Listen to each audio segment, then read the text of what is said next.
Hi YouTube, it's Kathy, and this is my weekly entertainment wrap-up for August 25th through 31st. This week I read one book, I watched 2 shows, I watched 1 movie, and I listened to 1 book.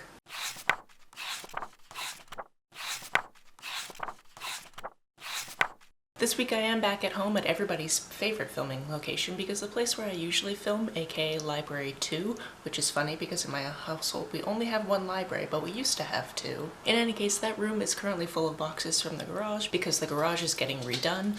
Also, you're probably gonna hear tiny little clickety-clacks all throughout this video, and that's because we have 2 dogs visiting. They are very cute, but you can hear them wherever they go unless it's on carpet because they do the little clicky-clacks. They're corgis and they're really cute. Also, happy first day of Triple October. If you're not aware, in our household, we celebrate Triple October, which means from September 1st to November 30th. It's all October, baby. Which means I definitely made some cinnamon simple syrup for my coffee, and I'm trying it for the first time this morning, and it's delightful. And by trying it, I mean I've made it before, but the first time for the season. It's also the 400th week in a row that I've had a weekly wrap-up, so you know, that's kind of cool.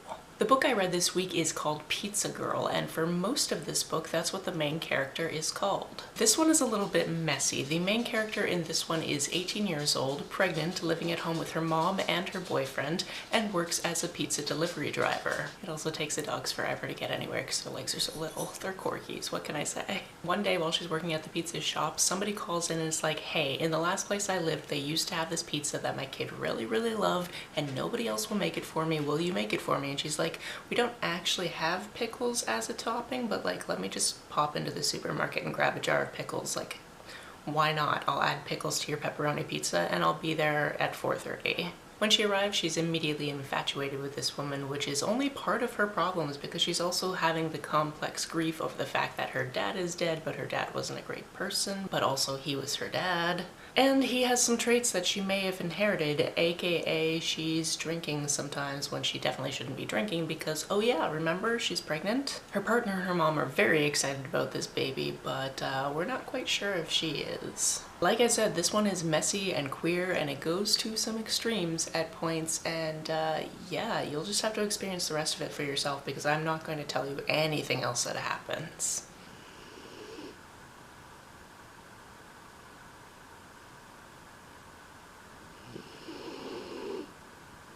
As for my Criminal Minds fixation, I started at the 2nd episode of the 10th season and I finished at the 12th episode of the 11th season, so just over a season there. It's amazing how fast we can have a new main cast member and then that main cast member is not there right now, but there's a potential that she'll come back. And then we have somebody who could in theory be replacing her, but she's not in the main title sequence, which is a little bit sad because even though she is a brunette, she doesn't fit in the classic pattern that they've had previously that I've talked about, where every time somebody leaves from the main cast, they are replaced by somebody who looks like them. Yeah, a lot of things have happened, and don't ever trust a cold open because there was a cold open a couple of episodes ago where it looked like Spencer was on a date with Aubrey Plaza, and honestly, I couldn't tell who to be more jealous of. And then of course the situation wasn't that simple. I'm still really enjoying this. I also hit the backdoor pilot to Beyond Borders, so yes, I will eventually have to watch both of those spin-off series once I've finished the main series. And then I'm trying to figure out if there's another spin-off series after this series, or if they've just called the latter seasons by a different name. I'm not sure. I'll get there eventually. The other show I watched is the first 4 episodes of The Handmaid's Tale because me and my roommate haven't had a show that we just watched together for a very long time,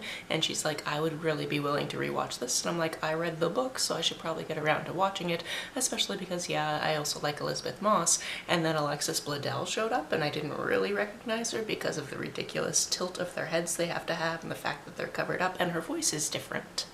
Which, yes, she's an actor, people do those types of things, but there was enough of that where I was just like, is it? Is it not? And I had to wait for the credits. Add to that a cast member I really love from Orange is the New Black, as well as the girl from Chuck, and yeah, there's a lot going on, and there's also the guy from Shakespeare in Love. If you've never heard of this before, this is a dystopian future in which society is just not looking great, that's what I can say. The birth rate is on decline, and basically it's been decided that women don't have rights anymore, and some women who have shown that they can have babies are now subjugated to this role where they live in a house with these people who are high up in society, and they basically birth their babies for them, and it's not great. I'm not a fan. Also, the sun is coming out to play, so I have no idea what the lighting is going to be like in this video. You're just gonna have to deal with it. AKA every video I've ever done, honestly.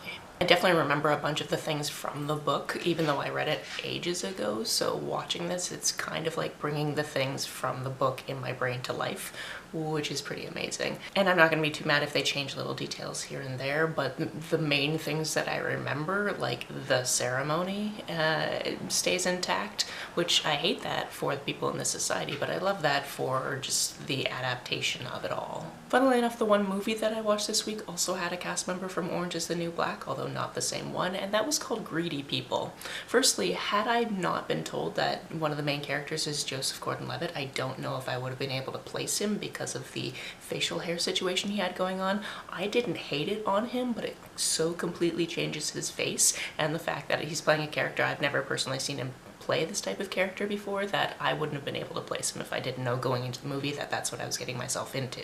This movie is all about this guy who has just moved to Rhode Island with his wife who is pregnant, and he is about to start his first day as a cop on the force, and he's basically partnered up with this guy played by Joseph Gordon-Levitt, who only has a few rules, firstly being like, don't kill anybody if you don't have to, and then like, you know, just generally don't mess up. However, this first day quickly goes sideways and then goes even further sideways. And this whole group of characters is just caught in this whodunit type of situation where they're trying to figure out what the heck is going on.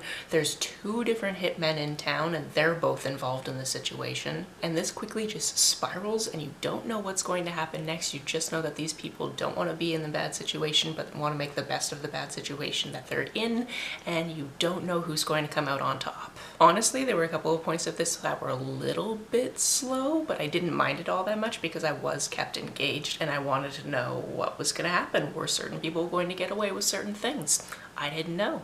As for the audiobook I listened to this week, that was Bright Young Women. This one is historical fiction crossed with true crime, crossed with a little bit of thriller. There are two perspective characters in this one, but the main one is Pamela, and she is the head of the household of this sorority at a very certain university in Florida during the late 70s, where somebody broke into that sorority house and maimed a couple of people and killed a couple of people, and then also went on to hurt somebody else outside of the house that night. And this person is also known to have killed other people and potentially killed even more people. And throughout this book, he is never mentioned by name. He is just called the defendant, which is brilliant. Now, if you're not as into true crime as I am, you might not know exactly which famous actual serial killer I am talking about. Let me just tell you that he's had enough things written about him and enough specials and enough like TV shows starring Zac Efron that like he's had his time in the spotlight, and it's really gross how people keep just like bringing him up as though he was actually clever and worth a shit. Because as this book reminds us, he wasn't really that good looking. He wasn't really that big of and impressive of a man. He wasn't even really that smart. And sure, he defended himself at his trial, but he also had a bunch of trial lawyers, and he faked his way into law school, so like, he wasn't really that intelligent. I said there were two perspective characters, and one of them is a woman that about 5 years previously lost her life to this character, but you get to see her going through kind of all of this time frame just before that moment and how her life was really coming together, and she got out of an abusive household and she was in this loving situation, and then it all just went sideways when she happened to meet him while he was using a ruse. The newspapers like to say that he was kind of a Casanova and the girls just couldn't help themselves, but they had to like go with him because he was hot, but really he usually just pretended to be a helpless piece of shit. And I'm not saying that people that are injured or whatever are helpless, I'm just saying that he's a piece of shit. So anyway, I actually really enjoy this mixture of true crime with historical fiction, with a little bit of thriller in there, because there is something happening to Pamela in the present of the book where you're like, what do you mean somebody wants her dead? I live way too close to a four-way stop for there to be sounds like that out the window, but here we are. In any case, I really enjoyed this one, and I was kind of bummed to find out that Pamela is not a real person, although the author of this definitely did talk to somebody who survived that situation. And there was this one specific section when I was listening to the book where I was like, she is definitely talking about somebody's real lived experience of like getting past this situation and just living life to the fullest. And I could tell when I was listening to it, and I read an article and I'm pretty sure that was not a fabricated moment, even though this is fiction. based on true events. The sun is really coming out in full force, so I'm sure I look really great right now, so I'm gonna wrap this up. That's it for this week. If you've read, watched, or listened to any of these, let me know about it down in the comments below. On the way down to the comments, if you hit that subscribe button, that would be very nice of you. If you don't feel like leaving a comment but want to make sure that I know you were here, just leave me an emoji or a smiley face if you happen to be on your keyboard. Some people have asked if there's a way to financially support this channel, so I set up a Ko-fi account, which is a digital tipping service. The link for that, as always, is down below. You can like and share this as you see fit, and I will see you very soon. Bye!